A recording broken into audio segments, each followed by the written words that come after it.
Great peeps, Tony the Hero of Flanders here. This is one of the last few videos I'll be doing of this particular game. In a tutorial sense, I may record it. I'll likely be streaming it once I've finished doing this explanation stuff. But we're very close to having explained all of the mechanics in the game.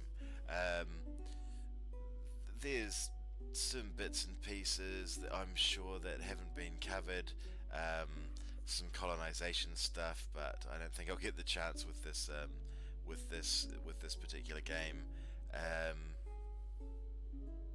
So what I wanted to do was show you. Goddamn, I've forgotten now. Okay, so the last thing left to do is integrating. That plays out exactly the same way as does annexing vessels. You pay a certain amount. You slowly pay. Excuse me. You slowly pay your Diplo rep plus a little bit more per month of Diplo points to see the vessel annex. Sorry, not vessel. The junior union partner integrated into your nation. Beyond that, I don't think there's anything too spectacular. I would like to show the colonization game, but and I may have a look at doing that later on. But this on hard, I don't think colonization is a particularly good or easy choice. There's much bigger fish to fry back home.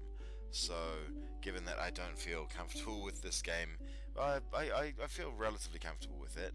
I think this is where you go on to win, but you have to keep your eyes and ears open, keep your brain switched on. And, you know, I won't always play those games through. Once I feel like I've achieved a situation where I'll likely win from, it feels something like a foregone conclusion. I mean, there's always lots to do. I want to get the achievement for taking over France and Austria. I believe that's what the requirement is. It does say in here somewhere.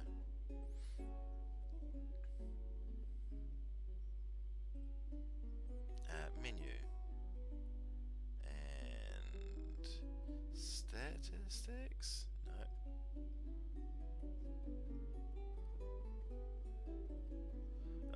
These are the historical scores. So, according to the historical scores, I'm not yet as good as Norway, but I do have another 300 years to improve that score. That doesn't help me with the achievements, though.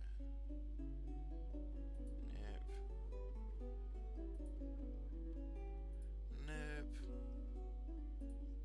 AI settings.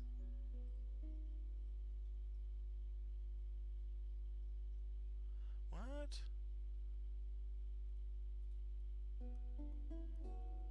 Weird.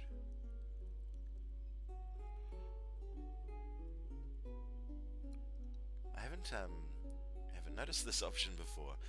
Maybe again that's disappeared, or maybe it's been added, or who knows. But that's new to me. It would make sense that anything about what's names would be in there, wouldn't it? That's our only real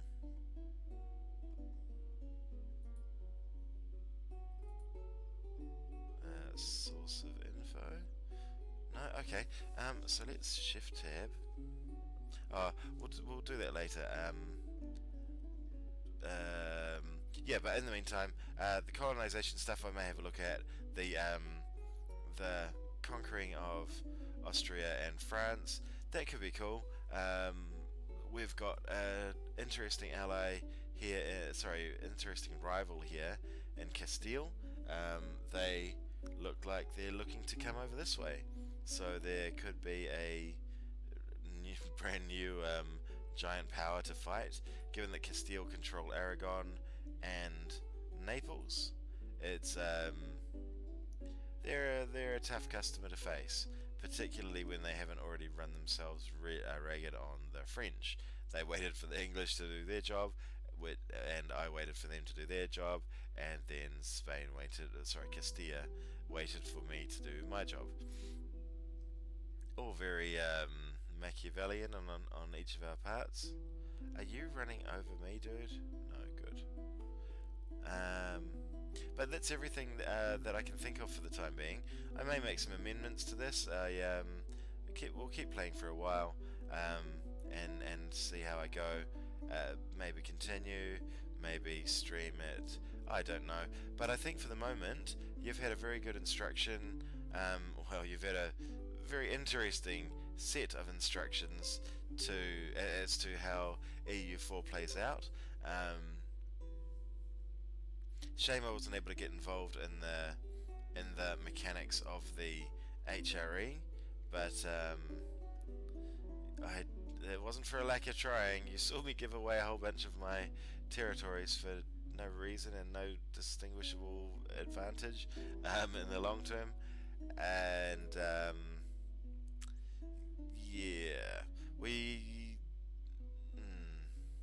I may do a special another video later on explaining this one, explaining the HRE mechanics. It's really good fun. There's also the Reformation, which actually, if you recall, right at the beginning of the game, we investigated how far away the church was from wanting to reform. That wasn't the place. That was the place. There's now a 60% desire for the Catholic Church to reform. So we are perilously close to the Reformation kicking off.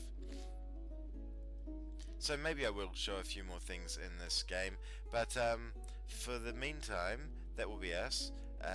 Thank you so much for watching. I hope that I've answered a lot of questions to you and shown you that despite this game having all sorts of stuff to do, it's not terrifying. That was something that when I first saw it, I was terrified of this game. I just wondered how anyone could find it fun to have that many buttons and that many options and that many strategies required and that many things to think about at once. As soon as I started playing this, I realized why I loved it. Hopefully I've given you a good run through. We'll come back. I shouldn't be signing off like this just yet. I will be adding some little bits and pieces to this, I dare say. But I hope you've enjoyed your time watching this series anyway, and we'll have a couple of addendums to this, no doubt, and we'll revisit this at some point. I'm going to continue playing this on, and so I'll release some more stuff from this game, just so we can show how it got on. Thanks so much for watching, and we'll see you soon.